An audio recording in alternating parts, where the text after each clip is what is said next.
The Vatican is not immune from the global economic crisis.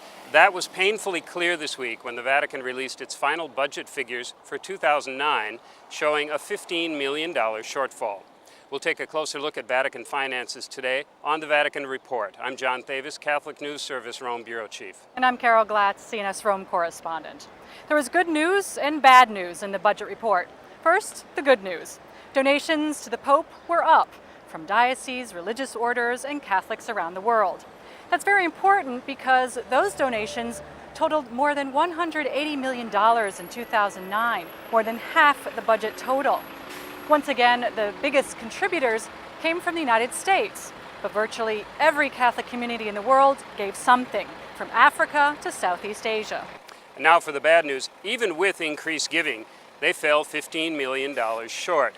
That means the Vatican may have to dip into its investment portfolio to make up the difference, something they obviously don't want to do because much of the Vatican's income derives from investments.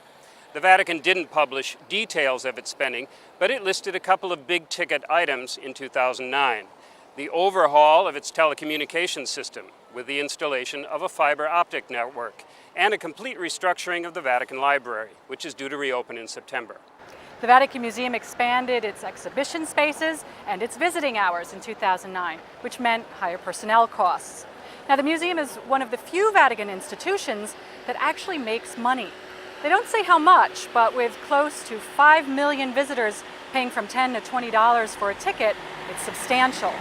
On the other hand, the museum employs about 600 people, more than any other Vatican department, and it has big expenditures in restoration and upkeep, so it's not simply a money machine. On the other end of the spectrum are the Vatican's communications operations. The newspaper, television, radio, printing press, publishing house, even the press office. They cost a lot of money and take in practically nothing. You would think that if the Vatican were looking for places to make budget cuts, this would be it. But they're not doing that, at least so far. And the reason is that they know that without communication, including journalistic communication, the Church cannot evangelize. A case in point is Vatican Radio.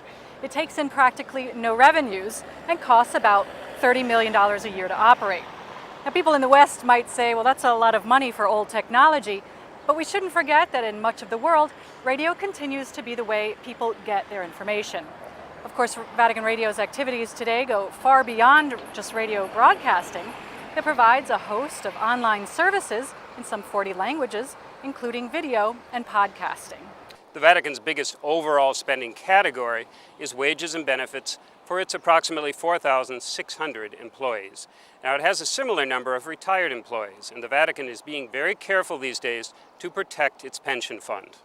Now, the Vatican is often seen as independently wealthy, but most of what's considered wealth at the Vatican cannot be converted into cash. The bottom line is that when the world economy is in trouble, the Vatican shares the pain. I'm Carol Glatz. And I'm John Thavis, Catholic News Service.